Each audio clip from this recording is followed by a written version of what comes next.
اور اس واقعے کو اللہ نے قرآن کا سب سے بہترین واقعہ قرار دیا، احسن القصص کا۔ کون؟ جناب یوسف علیہ نبی کے نالات وسلام 111 آیتیں اتاری اور یوسف کے کردار کو سراہا۔ جب زلیخا ساتوں دروازے بند کر کے تالے لگانے کے بعد چلا رہی تھی اے طلق کی آوازیں بلند کر رہی تھی، اور یوسف کہہ رہے تھے معاذ اللہ، خدا کی پناہ۔ مشکل ترین مرحلے میں یوسف نے اپنے کردار کی حفاظت کی تو اللہ ان کے کردار کو سراہ رہا اور خراج تحسین پیش کر رہا۔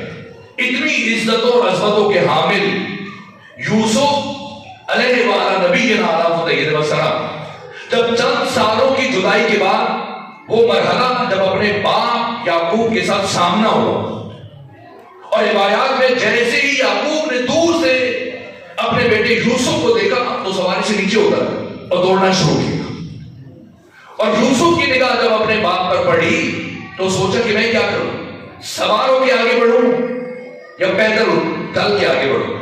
تو پھر سوچا کہ عمائدین سلطنت میرے ساتھ اور ارکان سلطنت میرے ساتھ، اور حکومتی پروٹوکول اور ریاستی پروٹوکول اور آداب ریاست کا تقاضا ہے کہ میں اس طرح سوار ہو گیا ہوں، باقی وزیروں کے ساتھ، مشیروں کے ساتھ، گورنروں کے ساتھ، خواص کے ساتھ، کسی تکبر کی وجہ سے نہیں، خود نمائی کی وجہ سے نہیں، صرف حکومتی آداب کی رعایت کی خاطر کی سوار ہو کے آگے بڑھنے لگے۔ پھر چند قدم طے کرنے کے بعد یہ خیال آیا کہ نہیں اچھا نہیں ہے، باپ پیدل چلا آ رہا ہے اور میں سوار ہو کے جا رہا ہوں، یہ سوچ کر کے وہ نیچے اترا اور باپ کی طرف بڑھنا شروع کیا۔ اور جیسے ہی یوسف اپنے باپ یعقوب سے قریب پہنچے، اس سے پہلے کہ گلے ملتے، مصافحہ کرتے، معانقہ کرتے، اللہ نے جبرائیل کو روانہ کیا۔ جبرائیل آئے، یوسف کو سلام کیا اور سلام کرنے کے بعد کہا کہ اپنا دایاں ہاتھ باہر نکالیں۔ بات پہنچ رہی؟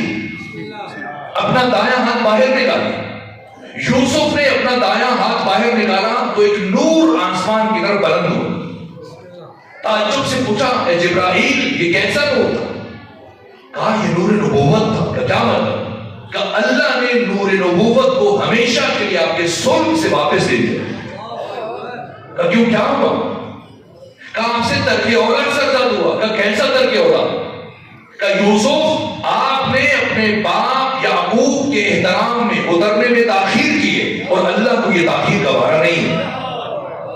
کوئی نبی مستثنا نہیں، کائنات میں کوئی بھی انسان اپنے والدین کی اطاعت سے مستثنا نہیں، بہت تیزی سے گزر رہا ہے۔ میں خلاصہ کروں میرے عزیزوں، اس بات میں مطالعہ کرتے ہوئے جب میں نے احادیث کے دفتر دیکھے اہل تسنن اہل تشیع کے یہاں سے، وقت نہیں کہ میں تفصیل سے بیان کروں، خلاصہ اثر اگر کوئی چاہتا ہے کہ اسے طول عمر نصیب ہو، اگر چاہتا ہے کہ اس کی زندگی میں لذت ہو، برکت ہو، خوشی ہو، اگر چاہتا ہے کہ اسے اچانک حادثاتی موت نہ آئے، اگر چاہتا ہے کہ اس کی اولاد اس کی مطیع اور فرمانبردار رہے، اگر چاہتا ہے کہ دوسروں کی نگاہوں میں محبوب رہے، اگر چاہتا ہے کہ زندگی میں رسوا ہونے سے بچے، اگر چاہتا ہے کہ وقت موت سکرات موت کی سختیوں سے بچے، اگر چاہتا ہے کہ مرنے سے پہلے اسے توبہ کی توفیق حاصل ہو جائے، اگر فشار قبر سے بچنا چاہتا ہے، اگر چاہتا ہے کہ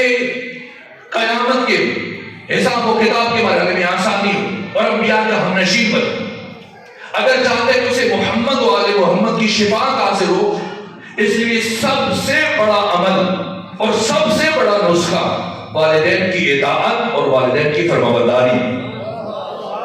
ورنہ اگر کوئی شخص اپنے والدین کا نافرمانبردار ہے تو امام علی زین العابدین علیہ السلام فرماتے ہیں کہ جو شخص اپنے والدین کا نافرمانبردار ہے، جاؤ اور جا کے اسے علی زین العابدین کا پیغام پہنچاؤ کہ حسین کا بیٹا علی سید سجاد زین العابدین تم سے یہ کہہ رہا تھا کہ جتنی عبادت کر سکتے ہو کرو اور جتنی دعائیں مانگ سکتے ہو مانگ لو، اللہ کی بارگاہ میں نہ تمہاری کسی عبادت کو قبول کیا جائے گا نہ کسی دعا کو مستجاب کیا جائے گا۔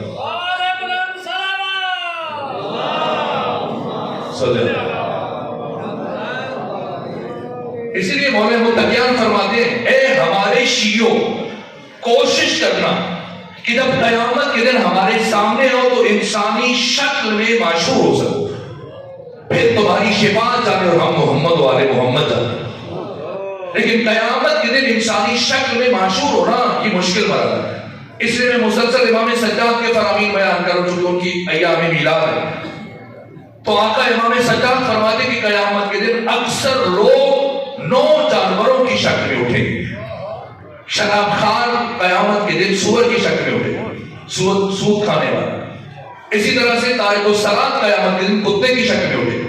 مغرور متکبر خود پسند قیامت کے دن چیونٹی کی شکل میں معشور، پاؤں تلے روندا جائے گا، پھر اٹھے گا، پھر کچلا جائے گا. اسی طرح سے امام سجاد فرماتے کہ جو اپنے والدین کا نافرما بردار ہے یہ قیامت کے دن گدھے کی شکل میں ہوئے. اور امیر المومنین فرما رہے ہیں کہ ہمارے شیعوں کوشش کرنا کہ اتنا عمل لے کر آ جاؤ کہ تم انسانی شکل میں معشور ہو سکو، پھر تمہاری شفاعت جانے اور ہم جانے. اس کا مطلب انسانی شکل میں معشور ہونا بہت مشکل مرحلہ ہے، اور والدین کا نافرما بردار کبھی انسانی شکل میں معشور نہیں ہو سکتا. اور یہ قرآن مجید کی آیت ہے. وقت نہیں کہ میں فوائد ذکر کروں والدین کی اطاعت جو قرآن اور حدیث میں بیان ہے، لیکن بس ایک جملہ یہ جو قرآن مجید کی آیت ان اللہ یذہبن السیئات، اللہ انسان کے گناہوں کو ختم کر دیتا ہے. یہ عجیب آیت ہے. اور صرف گناہوں کو ختم نہیں کرتا، وَيُبَدِّلُهُمْ بِالْحَسَنَاتِ، ان گناہوں کو نیکیوں میں بدل دیتا. یہ غلط کام کرتا رہا، برے کام کرتا رہا، اللہ نے ان کو مٹایا اور ان کی جگہ نیکیاں رکھ دی. ایک صحابی نے پوچھا یا رسول اللہ یہ کون سا عمل ہے جو گناہوں کو ختم کر دیتا ہے، نیکیوں میں بدل دیتا ہے؟ فرمایا بر الوالدین، والدین کے ساتھ نیکی. خوش نصیب ہیں وہ افراد جن کے والدین زندہ کہ وہ اپنے والدین کی اطاعت کر کے اپنے بڑے بڑے گناہوں کا کفارہ ادا کر سکتے. لیکن اگر کسی کے والدین یا ان میں سے ایک کا انتقال ہو چکا ہو تب بھی انہیں مایوس نہیں ہونا چاہیے. اس لیے کہ ختمی مرتبہ فرماتے ہیں کہ کچھ افراد ایسے ہیں جو والدین کی زندگی میں ان کے حقوق کا خیال رکھتے ہیں، لیکن جب والدین مر جاتے ہیں تو انہیں بھلا دیتے ہیں. یہ اللہ کی بارگاہ میں نافرما بردار لکھے جاتے ہیں، والدین کے آپ اور نافرما بردار شمار ہوتے ہیں.